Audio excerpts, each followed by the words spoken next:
Hello again, and welcome to another interview of People in the News in North Texas. My special guest today is Highland Village resident Jack Wyman, Director of Advancement for Haggai International. Thank you for being here, Mr. Wyman. Thank you very much, Bob. It's a pleasure.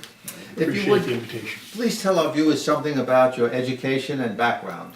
I am a graduate of the University of Maine. I'm a native New Englander, so I attended the University of Maine, earned a BA degree in history and a master's degree in political science. Lived in Texas for the last 15 years, right here in Highland Village, and moved down here to be near family because my mother-in-law is a native Texan. She's from Electra, Texas, and grew up there and graduated from Electra High School. So we wanted to be near, we wanted our children especially to be near their grandparents. So we moved down here in December of '02, and we've been here ever since. Great area, isn't it? It's a lovely area. We like it very much. If you would briefly explain what the mission of Haggai International is. Haggai Institute, Bob, was founded in 1969 by Dr. John Edmund Haggai. He was an American evangelist and pastor of several very large churches, most of them in Kentucky. But he was very concerned about global missions, and so in 1964 he was in Lebanon, and some of the Lebanese Christians said, why don't you train some of us to evangelize our own people, to reach our own people with the gospel of Jesus Christ? And he thought that was a novel idea, which it was at the time, and so he started Haggai Institute, and since 1969 we have trained more than 104,000 men and women, recognized leaders from 188 nations in the world. These are people, Bob, who are already leaders. They're leaders in business, leaders in politics and government, they're lawyers, they are doctors, they're in the arts and the entertainment world sometimes. So a very diverse background, but they're all leaders. And what we do once we identify them and they apply is we take them to our Mid-Pacific Training Center in Maui, Hawaii, and for a month we teach them how they can reach their own people in their own language, in their own culture. And then we send them back to their own countries. And it's a unique model of fulfilling the Great Commission and of global evangelism, and one that has been very effective. So you send them to Hawaii for a month? They are inside the whole time at our Mid-Pacific training center. Yeah, everybody says the same thing. They say, well, you got this training center on Hawaii, it must just be fun and games. The program starts at 7 a.m. with breakfast and ends at about 9 o'clock at night, every night, 6 days a week. But they get a little time off, but not much. They're very studious, and our faculty, Bob, and this is very important and it's interesting, all of our faculty are non-Westerners.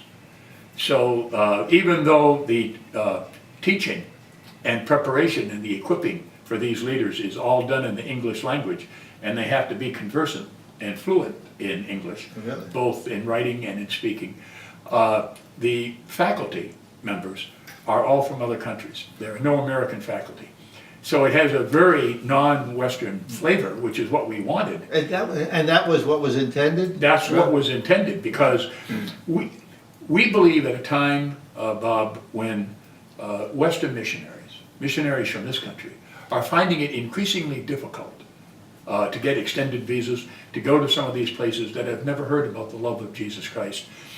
We believe that a more effective approach than sending American missionaries is to identify Christians who can be spreading the gospel in their own country and in their own native tongue and in their own culture, because they understand not only the language, but they understand the customs, the history, and the tradition. And that is a very effective way to go. The 70% of unreached people live in places where American missionaries are not allowed to go.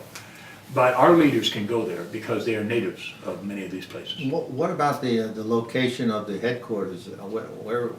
We are headquartered in Atlanta, Georgia. We have a small staff there of about 20, 25 people. And we have an international staff of a few more. We have a vice president of international training who is responsible for identifying the leaders.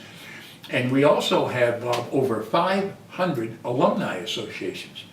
in all of these 188 nations. Huge, wow. And yeah, it's the impact is enormous. And each one of these leaders goes back after they have received our training. They go back to their country with a commitment to present that same training that they received to at least 100 other people in the following 2 years. So it's been millions of people have been impacted by this. Do the leaders have to become very knowledgeable about the Bible? Is that? Well, one of the things we teach is we teach the Bible, we teach a little bit of theology, we teach evangelism, we teach leadership, we teach stewardship, which is financial management, and so yeah, that is covered. And how's so? But they have. I'll just say, Bob, these leaders already have an excellent knowledge of the Bible before they. Yeah, I imagine they would. Yeah, they do. And how does somebody become a leader? Most of it is word of mouth and with a recommendation from their pastor. The leaders through the 500 alumni associations we have are charged with identifying other leaders who they think would benefit from the training. And then they apply, they have a reference from their pastor, they provide their written testimony of how they came to Christ, and if they have a resume, and we look at that, and then we select them. Right now, we have about 8,000 men and women that are on the waiting list to receive this training. Really? Yes, So, 8,000. And so Haggai is non-denominational? Yes, sir, it's non-denominational. We have people from not just all walks of life who are our international leaders, but even our staff come from various religious traditions and backgrounds. And as Director of Advancement for Haggai, what is your role?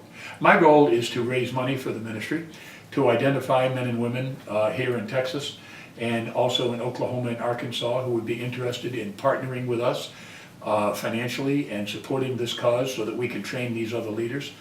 It costs about $12,000 to train a leader, and it costs about $300,000 to do a session. Now a session is comprised of about 30 to 40 leaders from, or actually 60 leaders from about 30 or 35 different countries. So that's a lot of training, it's a lot of preparation, and it's a big impact. So my job is to raise this money so that we can do the training. It takes a lot of organization to keep a group that large throughout the world. It does, and we're very well organized, and not only that, Bob, but people who are interested in investing in our ministry, and they are investing. They're investing in the Great Commission, they're investing in global evangelism, they're investing in these leaders. We make sure that we track these leaders in terms of the commitments they've made. The ROI on this is phenomenal. They all exceed their goals of what they said they would raise financially to support their ministry in their own country, their own work, and also in terms of providing this training to others. They exceed their goals. Some of these leaders are training thousands of people. Wow. Jack, I also would like to mention that you taught at Liberty Christian School in Argyle. Well, actually, I was the director of advancement for them. Okay. However, I have gone back since I have worked at Liberty. Liberty Christian is a great Christian school right here in the area. They have about 1,400 students, and it's a wonderful, wonderful, and I must say, highly rated Christian school. I go every year to the third graders over there. They're a whole third grade class. They have 3 or 4 classes. Yeah. And I talk about American presidents for about 45 minutes, and I love doing it. They invite me every year. And also you have taught American government at North Central Texas College in Corinth. In Corinth, that's right. I did that for 8 years. I taught political science, American government, and really enjoyed that. The college classroom is amazing. I love it. I loved every minute I was there. It's so important to teach government, to teach American government and, just world history, actually. It sure is. Yeah. Is that an elective or is it a requirement? In Texas, Bob, and a lot of people don't know this, so that's an excellent question you ask. It's mandated by law that every student, before he or she can earn a undergraduate degree from any institution in the state of Texas, has to take a course in American government and American history. That's good. I'm glad about that. And Texas government. Yes, so am I. It's very important. Many of the students, most of the students that I had over the 8 years I taught, were there because they had to be. But by the time they left, after I was done with them, they said they were glad they came, and they would have come even if it had been an elective, so that was nice. Well, Jack, we're gonna wrap up. Okay. If you would you like to give us a website for Haggai? Yes, anyone interested in knowing more about this outstanding and unique ministry called Haggai International, you may go to www.haggaiinstitute.com. That is our website. And I appreciate, Bob, so much this opportunity to be with you. Thank you so much for having me. Thank you. I'm And- honored to talk with you, and I want to thank you for all the great work you do. Thank you, Bob.